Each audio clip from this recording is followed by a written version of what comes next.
Hello, everyone, and welcome to this week's episode. I do want to just warn you, in case you're listening to this episode with children in the car, there is going to be some salty adult language here and there, as you can tell by the title. So hit pause if you're listening to it on speaker. If you have your earphones in or you're by yourself, let's carry on. Giving less fucks in midlife, a Chinese medicine explanation. If you've hit your late 30s or 40s and feel like your ADHD is out of control and you've lost your ability to tolerate bullshit, or you're past this age but are interested to know why this happened, stay tuned because we're going to talk about what causes this and how we can best support ourselves. Welcome to the Original Medicine Podcast. My name is MG McCullough, and I'm a classical Chinese medicine practitioner, acupuncturist, and doctor of Oriental medicine. And this show is intended to teach you the wisdom of Chinese medicine so that you can use it to make the best of all of life's ups and downs and sideways. First, I want to talk about this here because we know that as we age, we have less and less estrogen, okay? Estrogen is considered to be a yin hormone, and this is very in line with the Chinese medicine perspective as well, which I'll talk about a little bit more in a second. We know that estrogen declines throughout life, and then at menopause, which is literally one day in your life that is 1 year after your last menstrual period. So everything leading up to that is perimenopause, and everything after that is post-menopause. The body is no longer producing estrogen. It's completely stopped. So what does this mean for us? Let's get into the Chinese medicine. So yin is going to be our root. The example that I like to give people is that if you had a helium balloon and you tied it onto a pebble, that pebble wouldn't have enough weight to hold the helium balloon down. It would just float away. If you tied that helium balloon onto a brick, then it would stay rooted. The brick is representative of the yin that we have in earlier life. So when we're very young, Chinese medicine tells us that yin is something that we have to build. For example, children are very young. They run around, they're very active, they're loud. All of that is yang type energy, and it's usually very unrestrained. More so in some cases than others, right? But this is indicative of the fact that a young child does not have a lot of yin yet. The yin has to be developed because the organs are still developing. The organs that contribute to building yin have to be developed, and that happens over time. I actually don't know what I would say as far as an age goes if I had to put a number on it. But if you think about it like a bell curve, when you're very young, like a baby, you are building yin, and then you're very strong and full of yin, full of support for the yang energy. That's why when we are younger, we have more capacity to do almost anything. We can work out harder oftentimes. It's very rare to see an Olympic athlete in their 40s, for example. Most people are much younger, even as young as teenagers are in the Olympics, right? We know this. And then usually in your 30s, like you're kind of tapping out. There are, of course, many reasons for that. You are training at an exceptionally high level at that point in your life, but that taxes yin like in an extreme way. People who do endurance events, I used to be one of them. That is a huge tax on your yin, okay? Back to the original point, the yin grows and then it naturally declines. This is not pathological. It's not a problem, but this does happen. Now, if you are in perimenopause, like I am, probably by the time you hear this, I will be 46, right? So I'm right there with you, and you're probably rolling your eyes thinking, yeah, right, okay, it's not a problem. We'll tell that to all my symptoms, right? The symptoms are problematic. I'm not saying they're not. But what I want to get into here is why is it that the yin declining allows for the symptoms to be problematic? Those things have often been there. These problems, I would argue, have been underlying the whole time, but the yin that you had before was able to hold, just like the helium balloon. So as I mentioned in the introduction, you notice that you cannot take people's bullshit the way that you used to. When people say something stupid, you have less tolerance for that. When people are doing things that are nonsense around you, you just don't want to be a part of it. Part of that is that you're less tolerant of stuff that doesn't serve you or doesn't serve a purpose in general even. You see past the stuff that you used to probably engage in. This is normal, and this is a tremendous benefit for us. I really see this perimenopause era in our lives as being like an uncovering of ourselves, right? Like we are less caught up in what other people expect of us. We are less susceptible to be pressured by these expectations. And so, in essence, we become more of ourselves. And I think that's an incredible thing. So, I just want to put out that positive perspective on the process of yin decline, because we do experience a lot of unpleasant symptoms as our yang rises and we don't have enough yin. Let me give you a few more examples from a Chinese medicine perspective. So I personally don't drink alcohol. It's been about 8 years for me since I personally had alcohol. I'm not saying that everyone needs to be alcohol free. There were many reasons that I chose to not start drinking alcohol again after my daughter was born 7 years ago. But one of the things that I hear a lot from friends, from patients, it's very common that people say in this age range, we start to not be able to tolerate alcohol, right? Well, why would that be? We have less yin and we've been drinking alcohol for 20 something years at this point, maybe longer, and we've never had a problem. And now the smallest amount of alcohol just does not go over well. Okay. The reason that this is because alcohol is a yang substance. It raises the yang energy. So remember that helium balloon that is not well tied on, because now our yin is starting to decline. We don't have as much yin. So there's not as much root for that little helium balloon. So when you put more helium into the balloon, that's the alcohol, you're going to get more symptoms that don't feel good. Okay, so what does that look like for you? Because you're like, maybe I can have a glass of wine at dinner and I feel just fine, but the next day I feel like garbage. And it was just a glass of wine, just one, not a whole bottle. Small amounts of alcohol are producing this effect. Okay, why is it that we feel like crap the next day? It's because when we raise our yang, that is heat in part, and the body is going to respond like you're on fire. The body takes pathological yin to put on that fire because it looks like you're flaming. So the antidote is to try to put a salve on it. Those are all the hangover symptoms: the difficulty sleeping, the foggy thinking, the heavy feeling in your body. Usually when I say this to people, they get it. Like most people have been hungover at some point in their lives and they associate those feelings after a night of drinking. I don't mean to say they associate, but they can understand that concept of damp, like when you feel heavy, lethargic, foggy, just like you're not ready to go about your day after a night of drinking. And that is the response of damp. And damp responds when there's too much yang. So now let's say that we are not even drinking, but we have less yin in general. So the normal yang that we would all have and we would need just to be alive can look like heat. But the physical symptoms of not being able to drink alcohol and feeling like crap, that is a result of damp responding to too much heat. And the too much heat comes in the way of not having enough yin to balance that simple small glass of wine that would have never been a problem for you years before. So in general, because we have less yin, the normal yang is going to look like too much heat. So think about a bathtub. You have hot and cold. You want to take a nice hot bath, but you don't go in there and turn on only hot water because it would be scalding and like too uncomfortable. You always are going to have some cold water. If you imagine like turning the cold water down, down, down, but the hot is still at the same temperature where you started, that hot water is going to feel hotter and hotter. So what might we have? The feelings, the sensations of being hotter.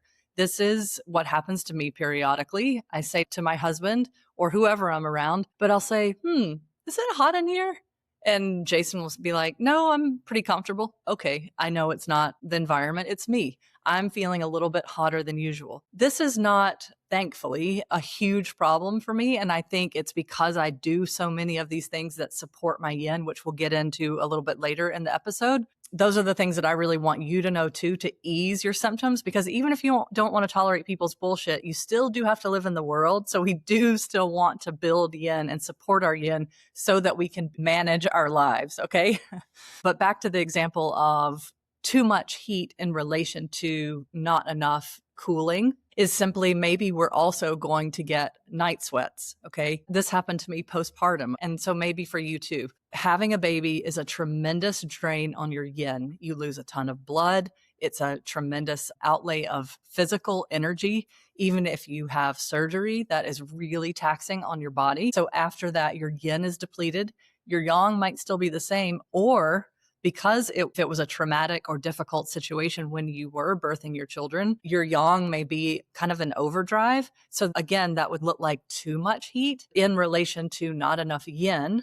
So what we call this is yin deficient heat. This is, I think, also a classical term, but this is definitely something all of us modern acupuncturists, it just refers to when there's not enough cooling from yin, we're going to get heat coming out from that situation because there's not enough to cool it down. Remember, like the hot and cold in the bathtub, there is the same amount of hot water going, but now you don't have enough cool water. So that is going to make it feel hotter overall. So maybe you just feel a little bit hotter in situations. Maybe you're actually sweating.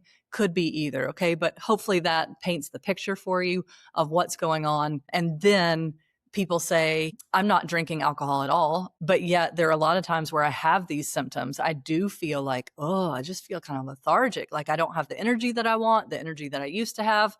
Like I'm not thinking as clearly, right? That could be as a result of not having enough yin. Then my normal yang looks like too much yang, and then the body's responding with damp. It's trying to do me a favor, but the end result is that I feel like blah, right? So how can we support ourselves? I'm definitely, like I said, not saying that tolerating people's bullshit is something that we need to do. And I really genuinely do think that it's a great thing. This is like a shedding of a layer. I think that this is a great thing for many of us. However, we do still need to support our yin because, as I've talked about in other episodes, mediumship and yin are inextricably linked. And mediumship is the substance that we use to hold problems in latency in the body so that we don't have symptoms. So as an example, this is also the time of life where many people are getting diagnosed with autoimmune diseases. And it's quite frequent that once people get one diagnosis, then they tend to get other diagnoses. And from a Chinese medicine perspective, that is literally just going down the confluences is what we call it. I usually describe it to patients like 6 boxes of resources. And as you deplete one, you can move down the next one. And when you move to the next one, you get new symptoms. So if you're like right in the middle of the situation, maybe, or actually even in the beginning, your joints start hurting, right? No big deal. You go to the doctor, they tell you osteoarthritis. It's just aging. Not true, but that's how modern medicine sees it. Then maybe the next thing is you've never had migraines before. Now you get migraines. Okay. Maybe we could put that in the blood deficient category. Then we go to the next one. Like things are the next category. You know, we're getting like dry eyes and mouth and throat and whatnot. Like our skin is really dry, right? Like that's our third confluence. We say in classical Chinese medicine, those are thin fluids. So those are literally all the things that people are taking drops for, using all the lotions. Some of this obviously is dependent on our climate, but we can mitigate it by doing the things I'm about to get into. Anyway, the point is that symptoms start to crop up, and it makes sense from a classical Chinese medicine perspective because before you didn't know this information, you didn't know what to do to stop it from going down the confluences. So you get a new autoimmune diagnosis. And it doesn't mean that you can't reverse that. You absolutely can. If your doctor doesn't believe in your healing, then it's time to get a new doctor. If you're seeing an acupuncturist that tells you, oh, I don't think I can help you, or, oh, you know, maybe we can help you manage your symptoms, but we can't heal this, you're at the wrong acupuncturist. That is not being cognizant of the scope of your practice. That's just not knowing the full scope of your practice, okay? And that's not your acupuncturist's fault. I think, as I've said many times on this podcast, acupuncturists are really genuinely caring people and they get into it because they want to help people. But I think because of the limits of acupuncture school education, they only know what they know. And so they are taught to be fearful. They're taught that there are tremendous limits to what acupuncture can do for people. And I would agree with that if your acupuncturist is practicing TCM acupuncture, because it does have a lot of limits, because it left out a lot of the complete system of acupuncture. But those of us who are practicing classical Chinese medicine have access to the whole system. And so the outcomes can be drastically different. In fact, they are drastically different, and they're also much faster. So that's just my little aside for classical Chinese medicine and how it differs from TCM. I want to get into the diet and lifestyle piece of how to support and even rebuild yin. Am I trying to say that when your ovaries quit producing estrogen that you can rebuild estrogen? I am not, okay? There are some things that are just absolutes, like gravity still exists, ovaries still quit producing estrogen, okay?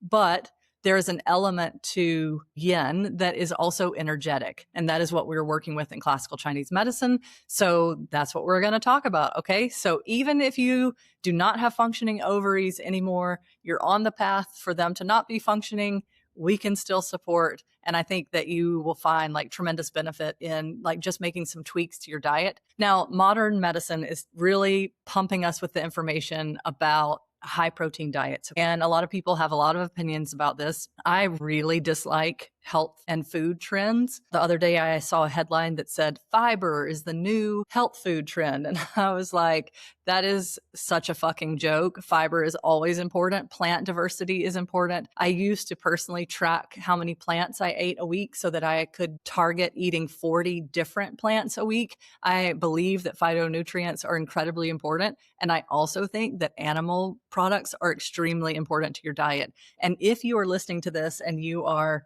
vegetarian, I think that you can do a lot with a vegetarian diet, because if you're eating high quality eggs and butter, that goes a long way to build resources. I think if you're vegan and you're having health problems, you really genuinely may want to consider starting with butter. You know, put it in your cooking, prepare your food with it in some way, ease into it. Start with ghee, perhaps.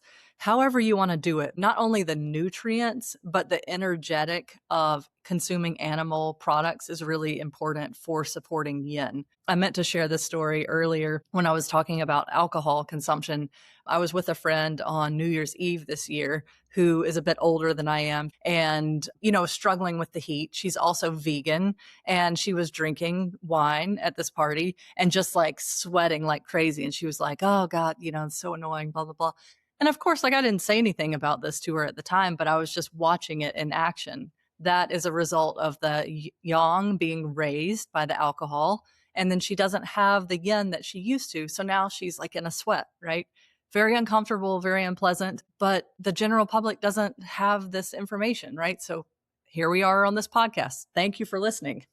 Okay, so including animal products in your diet is great for building yin. This is aside from a warm, wet diet, a diet that includes mostly cooked foods. This is going to do you humongous favors. So please, please, please ditch the salads, save them for occasionally, like when the weather is really hot, because that's going to mitigate the cold. If you're new to Chinese medicine, new to these ideas, what happens when we eat raw food is that while there is water contained in raw food, it's very difficult for the body to break down. And also it's energetically cold, and usually it will be thermally cold.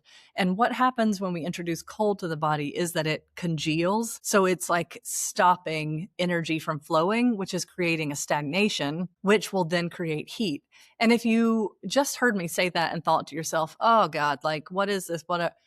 If you are an acupuncturist or you go to an acupuncturist, you get acupuncture, this is an energetic practice, okay? So we are not interested in the mechanistic practice of putting needles in somebody, letting them have a little nap, and sending them out the door feeling more relaxed. That may or may not actually be beneficial for you. What we're really interested in is thinking about what the energy is doing in the body and how everything literally is energy. So what we put into the body is also going to have an effect, which I know you already know, but it's going to have an effect through this lens. So if we want energy to be free flowing, to not have stagnation, which creates heat, which creates pain, which creates dryness, which creates wind, that means neurological problems. This is not a good thing. We do not want heat in the body in that way. We want a balance, of course, like we talked about in the beginning.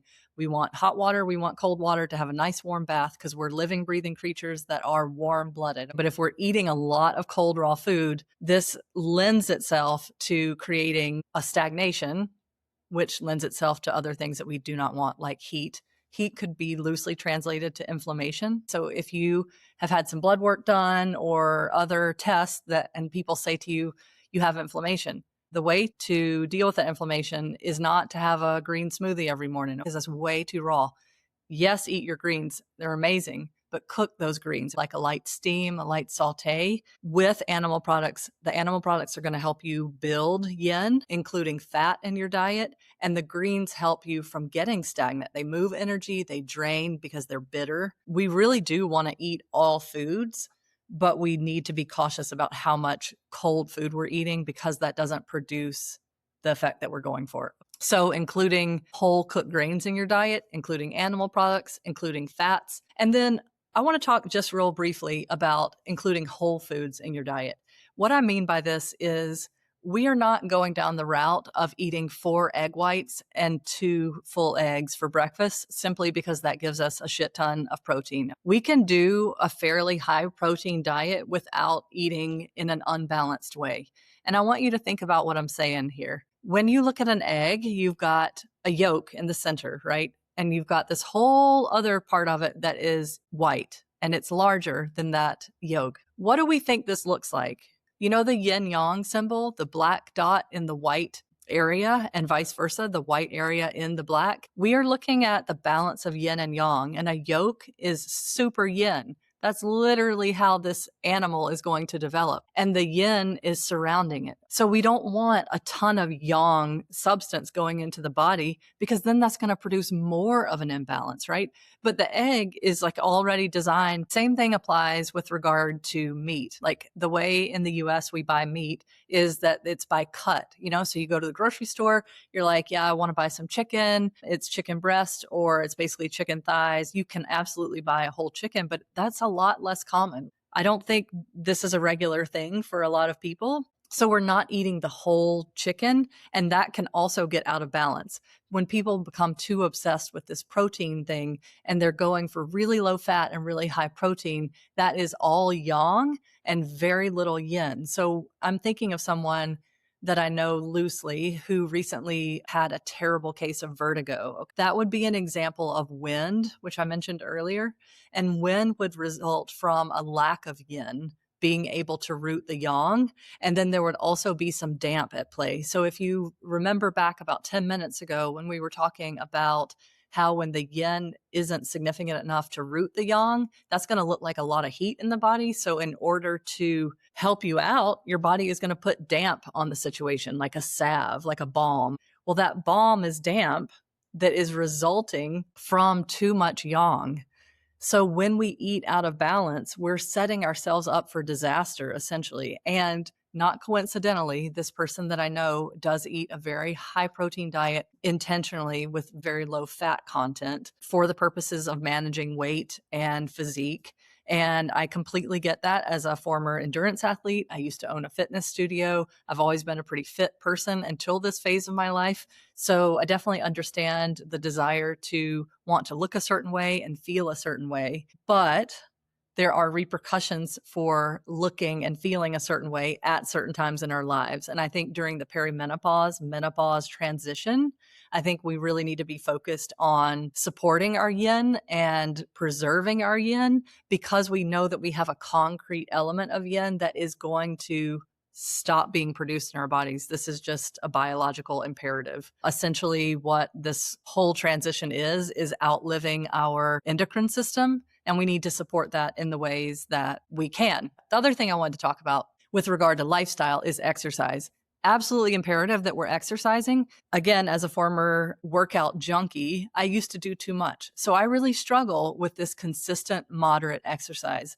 For me to go for a walk every single day is very ho-hum. I'm not going to lie. I do feel good after I do it for the most part, but it just feels like, what am I training for? Like I'm not training for a marathon or a triathlon. I think these are not uncommon things. Like a lot of people used to be really intense athletes in their younger years. And now that they find themselves in midlife, they need to switch things up. And I think it's really critically important that we focus on, yes, we can build strength through weightlifting, but we're not doing HIIT training. Yoga is wonderful. We are not going to hot yoga, y'all. This is a disaster for your health. Please do not go to hot yoga. It is so draining for the yin. Sweat outside of the body is the same as blood inside of the body from a Chinese medicine perspective, okay? So you are draining a really precious resource, and that cannot be replaced by having some coconut water after the class. So find yourself a yoga studio or a yoga practice that you can do outside of a heated environment. That's wonderful because it's great. It's breathing, it's syncing your breath with your movements, it's self-reflective, it's meditative. These are great things for us, especially at this time in life. Strength training, great. Keep the HIIT training to a bare minimum, if at all, I would argue. I touched on this in the yoga recommendation, but some sort of chi cultivation, some sort of meditation, breathing exercise, this is going to be really important because our yin is declining, because we're not tolerating other people's bullshit, because we don't give a fuck anymore, but we have to manage our life and we have to be able to function in a world with other people that are naturally going to do things that ruffle our feathers. So we've got to work on our internal landscape so that we don't get ruffled by things that aren't worth it. There are really big things to get ruffled about at the moment and at any time, but the little things that are annoying, we don't want to get thrown off guard. In the very beginning of this episode, I mentioned that I was going to touch on ADHD. I'm by no means an ADHD expert, but all of the things that I just said in this episode about menopause symptoms that people associate these symptoms with menopause and the transition to menopause apply to ADHD as well. For years, you learned how to cope with your distraction. For years, you learned how to mask, right? And now you just can't do it anymore because you don't have enough yin. So if you're struggling with these things, I'm right there with you. I feel all of them too.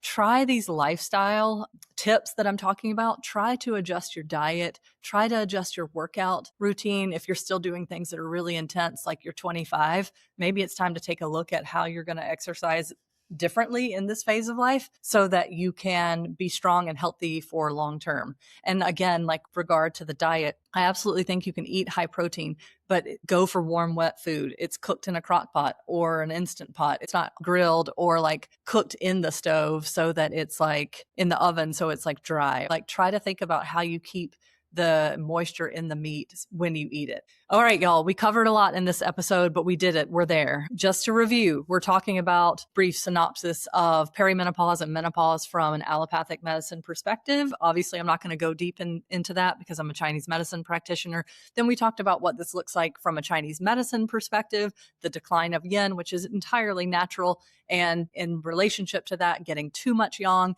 And then thirdly, we talked about the diet and lifestyle things that we can tweak a little bit to support that yin so that even though we don't want to give a fuck about what other people are doing and saying, we really want to just morph into the best versions of ourselves, we can tolerate the things, the noise that's going on behind us. So you guys, thank you so much for listening. I really do appreciate it. This is a labor of love. If you could please leave me a rating, a like, a share. I really greatly appreciate it. This is something that I spend time and money doing because I genuinely want to educate the public. And I don't think that Chinese medicine should be shrouded in mystery, and it shouldn't be like kept behind closed doors where only practitioners know about this. I want the public to know as well. So thank you for listening today and take care until next time.